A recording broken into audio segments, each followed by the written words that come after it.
கிரிவலத்துக்கும் இவருக்கும் சம்மந்தம் இல்லை. அந்த வீடு கட்டணும்னு நினச்சவங்க வீடு கட்டுறதாகவும், இந்த அதில் கேஸு வில்லங்களாக இருக்குன்னு பெருமாள் வந்து சேவிச்சுட்டு போனால் நல்லபடியாக முடிஞ்சதுனும், அதே மாதிரி பெண்களும் வந்து பாசுரம் சேவிச்சு பெருமாள் வழிபட்டால் நல்ல. அதே மாதிரி திருத்தம் சாப்பிட்டு தலையில் தெளிக்கக்கூடாது. ஏன்னா அந்த நமக்கு எல்லாமே பெருமாள் தான்.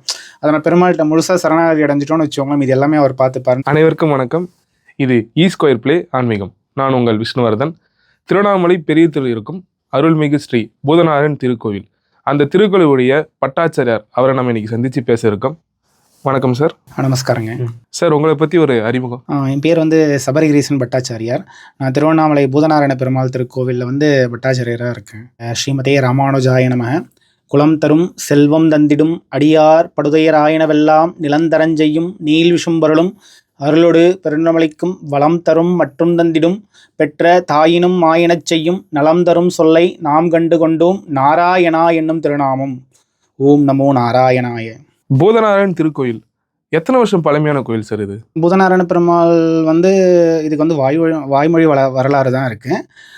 ஒரு 300-400 ஆண்டுகளுக்கு முன்பு வந்து இந்த பெரியவங்களுடைய கனவுல தோன்றி அந்த விக்கிரகம் வந்து பூமிக்குள்ளே இருக்கிறதா தெரிவிக்கவே அவங்க வந்து அந்த பல்ல எடுத்து பார்க்குறப்போ அந்த விக்கிரகம் கிடச்சிது. அவங்க பிரதிஷ்டை பண்ணி கட்டின கோவில் தான் சார். ஆனால் விக்கிரகம் வந்து ரொம்ப புராதனமானது. அது ஏற்கனவே எந்த கோவிலில் இருந்தது, எந்த கோவிலில் பிரதிஷ்டை பண்ணியிருந்தாங்கன்றதெல்லாம் தெரியாது. சுவாமி வந்து கிருஷ்ணராக இருக்கார், பாலகிருஷ்ணராக இருக்கார். கிருஷ்ணாவதாரத்தில் வந்து கம்சன் வந்து பூதகி அனுப்புவோம் கிருஷ்ணர்கிட்ட போயிட்டு விஷப்பாலை கொடுத்து சம்ஹாரம் பண்ண சொல்லிட்டு. அப்போ அந்த குழந்தை கிருஷ்ணர் வந்து பெரிய தோற்றம் எடுத்து அந்த அரக்கியுடைய விஷப்பாலை உறிஞ்சி சம்ஹாரம் பண்ண மூர்த்தி. சுவாமி பார்த்தீங்கன்னா அமர்ந்த குலத்தை தான் இருப்பார், தோற்றம் மட்டும் பெருசாக இருக்கும். பாலகிருஷ்ணர் தான் சார் அவர். ஒரு கிருஷ்ணர் கோவிலில் கிருஷ்ணருடைய சிலை வந்து பார்த்தீங்கன்னா உருவத்தில் சின்னதாக இருக்கும். நம்ம கோவிலில் அந்த உருவமே வேறுபட்டிருக்கு. வழிபாடும் கிருஷ்ணர் வழிபாடுன்னு சொல்கிறீங்க. ஆமாம் சார். இங்கே வந்து நம்ம ரோஹிணி நட்சத்திரம் தான் பெருமாளுடைய கிருஷ்ணருடைய ரோஹிணி நட்சத்திரம் பிரதானமாக வச்சு பண்ணிகிட்டு இருக்கோம். ஒவ்வொரு இடத்துல கிருஷ்ணர் ஒவ்வொரு மாதிரி இருப்பார். இதுவே நம்ம வடநாட்டிலலாம் போயிட்டா பார்த்தீங்கன்னா சுவாமி ஜெகநாதர் பூரிலாம் பார்த்தீங்கன்னா பெரிய தோற்றத்தோட தான் இருப்பார். நிறைய பேர் பார்த்து கூட பூரி ஜெகநாதரான்னு சொல்லிட்டு கேட்பாங்க. ஆனால் இங்கே வந்து விக்கிரகம் பார்த்தீங்கன்னா சுவாமி குழந்தை மாதிரி அமர்ந்த குளத்தில் தான் இருப்பார். விநாயகர்லாம் உட்காந்துருக்கார் இல்லைங்களா, அதே மாதிரி அமர்ந்த குளத்தில் தான் இருப்பார். தோற்றம் மட்டும் கொஞ்சம் பெருசாக இருக்கும், ஆஜானுபாகவோ பெருசாக இருக்கும். அதுக்கு என்னென்னா அந்த பூதனையோட விஷப்பாலை உரியறதால அவர் வந்து அந்த பெரிய தோற்றத்தோட காட்சி தரார். பலர் என்ன சொல்கிறாங்கன்னா, அந்த பெருமாள் பார்க்க பூதம் தோற்றம் மாதிரி இருப்பாரு, அதனால வந்து அவருக்கு பூதநாராயண பெருமாள்ன்ற பேர் இருக்குன்றாங்க. பெயர் காரணம் வந்து அதுக்கு விளக்கம் தெரியாததால சில பேர் அது பூதகணங்களுக்கு அதிபதியா இல்லை ஒரு பூதமா அந்த மாதிரி நம்ம கிட்டே கூட கேட்பாங்க. ஆனால் பெருமாளுடைய முழு பேர் வந்து பூதனை சம்ஹார நாராயணன் தான் பேர். அது அந்த வழித்தொண்டெல்லாம் அவங்க பேச பேச பூதநாராயணன் அதே பேரே வந்து மழுவெடுத்து அந்த அரைக்கையை வந்து அழித்ததுனால அந்த பேர் கொண்டு இருந்தது. காலடியில் மாறி முழு பேர் வந்து பூதனை சம்ஹார நாராயணன் தான் அவருடைய பேர். அது பூதநாராயணன் சொல்லவே அதே பேரே வந்து எல்லாருமே கூப்பிட ஆரம்பிச்சிட்டாங்க. பூதநாராயண பெருமாள் கோயில் திருவண்ணாமலையில் மட்டும்தான் இருக்கா? பூதநாராயண பெருமாள் கோயில் தமிழ்நாட்டில் 2 இடத்துல இருக்குங்க. ஒன்று வந்து நம்ம சுருளி மலையில் வந்து சுருளி ஃபால்ஸ் போகிறோம் இல்லைங்களா, அந்த இடத்துல இருக்குது. அது வந்து நல்ல பெரிய கோவில். பெருமாள் பார்த்தீங்கன்னா திருப்பதி வெங்கடாஜலபதி மாதிரி நின்ற குளத்தில் பெரிய பெருமாள் இருக்கார். அடுத்தது வந்து நம்ம திருவண்ணாமலையில் இருக்கக்கூடிய இந்த பெருமாள் தாங்க. கிரிவலம் ஆரம்பிக்கிறதுக்கு முன்னாடி பூதநாராயண பெருமாள் கிட்ட அனுமதி வாங்கிட்டு தான் கிரிவலம் ஆரம்பிக்கணும்னு பல வீடியோக்களில் சொல்கிறாங்க. இதை பற்றி உங்களுடைய கருத்து என்ன? ஆக்சுவலாக அண்ணாமலையார் கோயில் வந்து புராதனமானதுங்க. அது 1500 ஆண்டுகள் மேலே. இந்த கோவில் வந்து ஒரு 300-400 ஆண்டுகளாக தான் இருக்குது. ஸோ கிரிவலத்துக்கும் இவருக்கும் சம்மந்தம் இல்லை. ஆனால் கிரிவலம் முடிகிற இடத்துல இவர் இருக்கார். கிரிவலம் வர பக்தர்களை பார்த்த மாதிரி தான் இருக்கார். திருவண்ணாமலையில் வந்து இது வந்து சைவ க்ஷேத்திரன்றதால இங்கே பெருமாள் கிடையாது.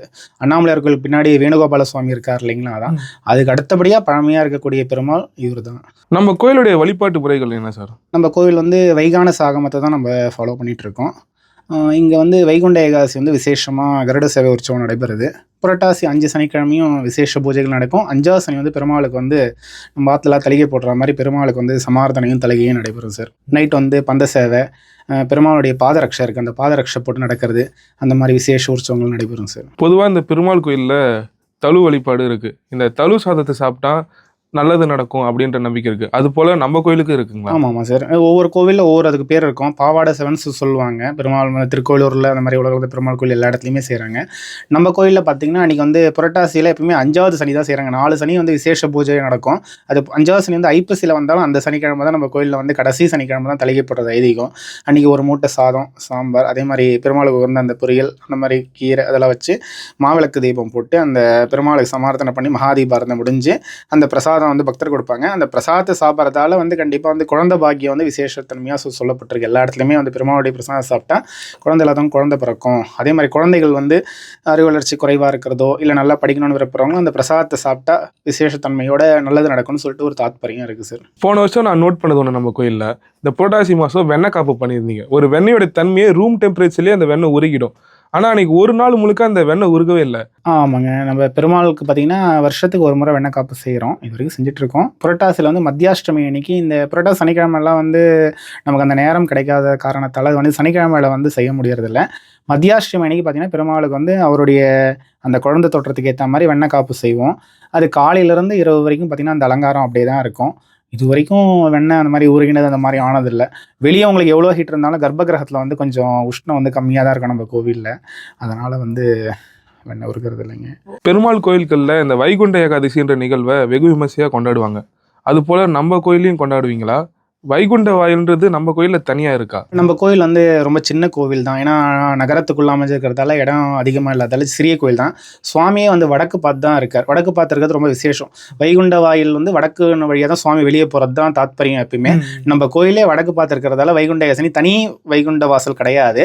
பெருமாள் வந்து வைகுண்ட ஏகாதசி காலையில் கருட சேவை மட்டும் நம்ம கோயிலில் உண்டு. காலையில் வடக்கு வாயில் வழியாக பெருமாள் வெளியே வந்து மாடவீதி, திருவண்ணாமலையில் இருக்கக்கூடிய அருணாச்சல கோயிலை சுற்றி இருக்கக்கூடிய மாடவீதி வந்து பிரகார கருட வாகனத்தில் போயிட்டு வருவார். பக்தர்களுக்கு வந்து கருட வாகனத்தில் அன்றைக்கி ஒரு நாள் மட்டும் காட்சி தரார் பெருமாள்.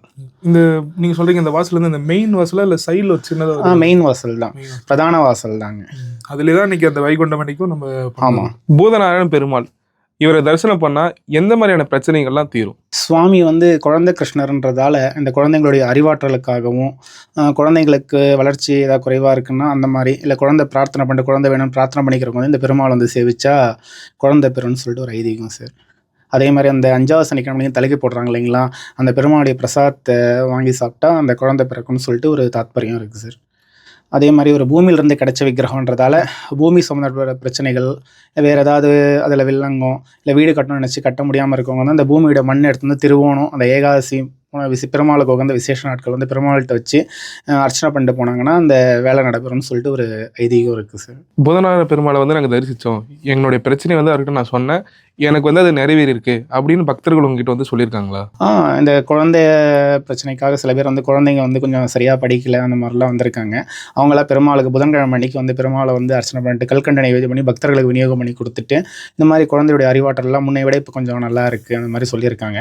அதே மாதிரி அந்த பூமி சம்மந்த பிரச்சனைக்காக வந்து அந்த பூமி மண் எடுத்து வந்து பெருமாள்கிட்ட வந்து திருவோணத்தன்னைக்கு ரோஹிணி நட்சத்திரத்தன்னைக்கு வச்சு பூஜை பண்ணிட்டு போனவங்களும் அந்த வீடு கட்டணும்னு நினச்சவங்க வீடு கட்டுறதாகவும் இந்த அதில் கேஸு வில்லங்களாக இருக்குன்னு பெருமாள் வந்து சேவிச்சுட்டு போனால் நல்லபடியாக முடிஞ்சதுன்னு சில பேர் சொல்லியிருக்காங்க.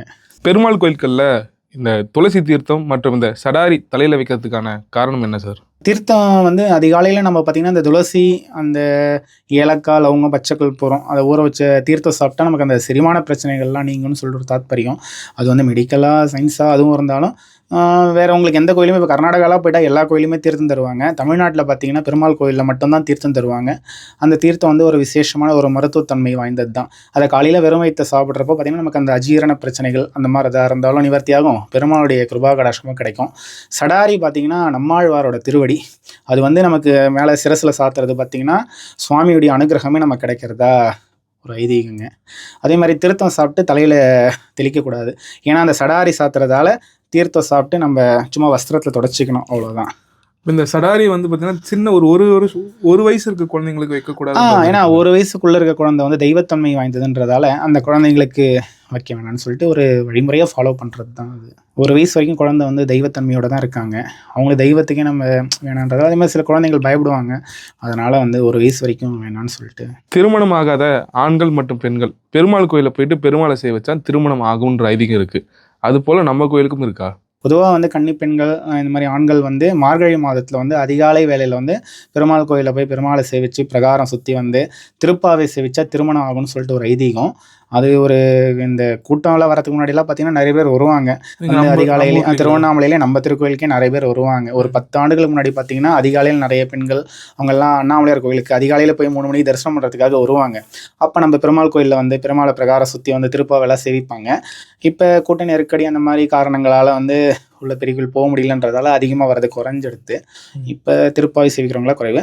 ஆனால் எப்பவுமே பார்த்தீங்கன்னா திருமணம் ஆகணுன்றவங்க வந்து மார்கழி மாதத்துல வந்து அதிகாலையில் போயிட்டு திருப்பாவை சேவிக்கிறது வந்து எப்படி ஆண்டாள் வந்து பாசுரம் சேவித்து பெருமாளை கிருஷ்ணர் அடைஞ்சாரோ அதே மாதிரி பெண்களும் வந்து பாசுரம் சேவித்து பெருமாளை வழிபட்டால் நல்ல துணைவர் நல்ல கணவர் அமைவார் சொல்லிட்டு ஒரு ஐதீகம் இருக்குங்க. மீண்டும் இது போல ஒரு காணொளியில் உங்களை நம்ம சந்திப்போம். உங்களுடைய நேரத்துக்கும் உங்களுடைய தகவலுக்கும் நன்றி சார். ரொம்ப நீங்களும் இந்த மாதிரி ஆன்மீகம் வந்து வளர்க்குறதுக்காக இதை ஒரு முயற்சி எடுத்ததுக்கு கண்டிப்பாக பாராட்டுகள். வணக்கம். உங்கள் சேனல் வந்து மேலும் வளரணும் நான் பெருமாள்கிட்ட பிரார்த்தனை பண்ணிக்கிறேன். நன்றிங்க. நன்றி.